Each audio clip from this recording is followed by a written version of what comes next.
যে বাড়ি, এই বাড়ির মালিক একজন চোর। সে চুরি করছে।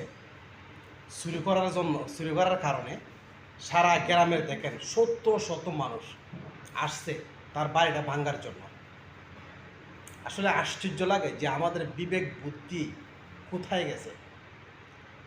যত দিন যাচ্ছে তত আমরা নির্দয় হচ্ছি, যত দিন যাচ্ছে তত আমরা মানুষের পরিচয় আমরা ভুলে যাচ্ছি।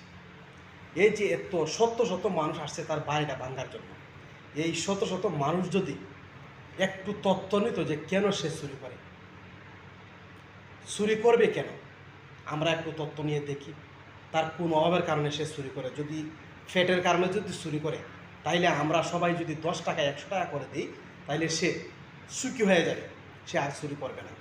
কিন্তু তা আমরা পারবো না করে একজন দুর্বল গরিব অসহায় ব্যক্তিকে চুরের অপরাধে তার বাড়ি ঘর সব কিছু ধ্বংস করে দিচ্ছে।